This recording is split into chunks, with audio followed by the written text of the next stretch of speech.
Salut, bonsoir, tous les amis, nous et spécialement fanatique parole bon Dieu à la Bible et monsieur aussi sauveur, jeudi vendredi 8 septembre 2023 à 11h51. N'a continué pour une deuxième lecture qui c'est dans livre Judith chapitre 6. Nous les paroles là en bas pour voir mettre là au nom de Jésus. Il y a un premier titre qui dit décision Holofène là. Les moun qui te semblé bon conseil chef yo sispan l'obey yo a. Holofène, commandant l'armée en Syria, parler ak Akio ensemble ak tout moun pays Moab yo. Li di yo devant tout moun l'autre nation yo. Qui moun non comprend nous y même. Pour même Akio ensemble ak tout moun Ephraim yo. Pour n'a prend pause prophète nous là ak nous. Jean wap fel jodi ya. Pour wap di nous pas al attaquer moun peuple Israël yo parce que bon Dieu yo wa a protéger yo. Qui bon Dieu wap parler nous là? Moi te kwe c'est Nebukadnezar qui c'est le bon Dieu. C'est lui-même qui pral voyer la Mélia, la disparaître yo net sous la terre. Bon Dieu yo a pas ka protéger yo. Nous même qui esclave Nebukadnezar, nous pral craser yo tant kou si c'était yon graine moun yo ye. Yo pa ka kembe tête ak cavalier nou yo. Cavalier nou yo pral fini ak yo. Mon yo pral plein sang même gens a yo plein de l'eau après yon gros la pluie. Fon yo pral plein ak kadav yo. Moun sa yo pa ka camper devant nous parce que n'a disparaître yo net aller. C'est wa Nebukadnezar, grand-mère toute la terre, qui dit ça. Lui-même, li pa nan parler mette là. Quant à pour même Akio, tout est moun à mon yo, qui te l'ouvri bouche ou parler pour malé ou pas ouem encore. Jour m'a prend revanche moins sous moun sa yo. Petit moun qui te sauvé quitter pays l'Égypte yo. Les ça soldat mwen yo ak moun kap servi yo pral pese tout kou ak fwen yo ak nepe yo. Ou pral mourir ensemble ak tout moun yo pral touye yo le matoune. Kounye ya, moun kat servi yo pral pran ou. Yo pral ave ou nan mon yo. Yap mene ou nan yon nan la ville monye sa yo. Nou pap touye ou kounye ya. C'est ensemble ak tout moun qui nan la ville là pour ou mourir. Si la chance porte pour ou, si ou vle kwe nan ke ou yo pap pran yo, ou pas besoin fait figi ou kagou comme ça. C'est moi qui parle. Ou pas besoin paix.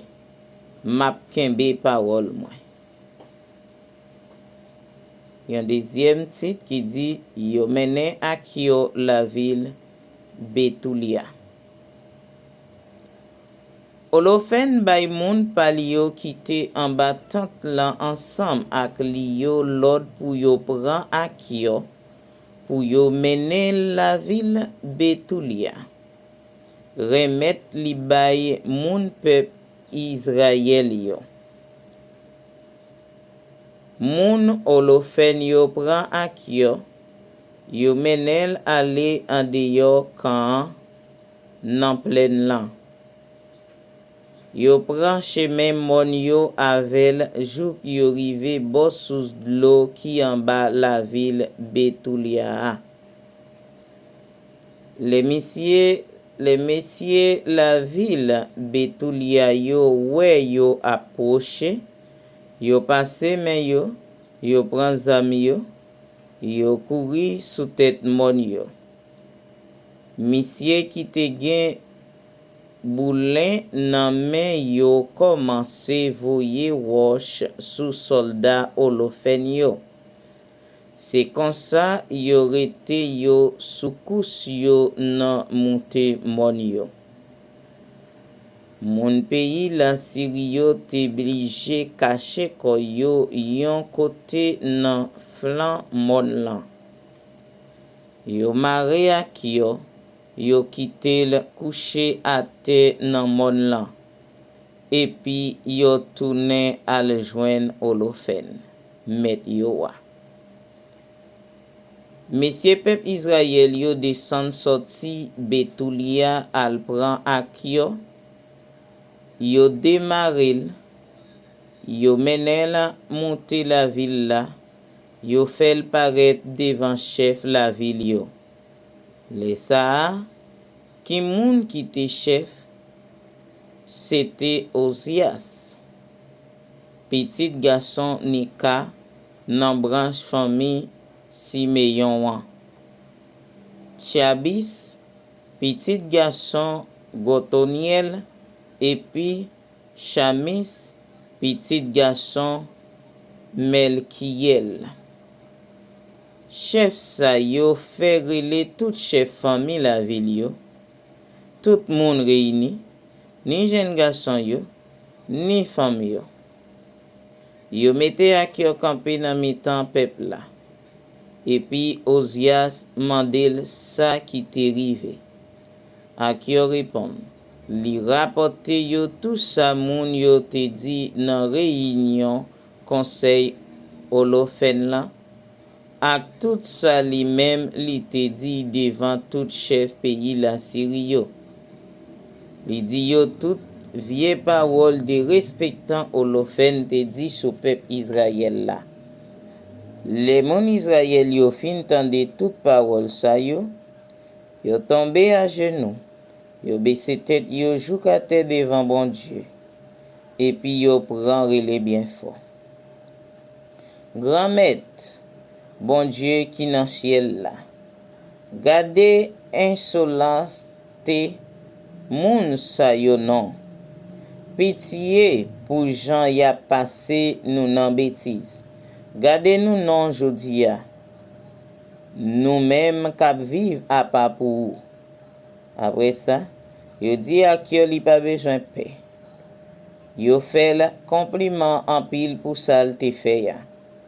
Ozias qui te réunion ensemble ak yo, li menen la kaili. Côté li offri tout chef famille yo bagay pour yo boy. Les fini, yo passé toute la nuit là après les bon Dieu peuple Israël là pour vin aider yo. La parole du Seigneur. Amen et amen. Toute gloire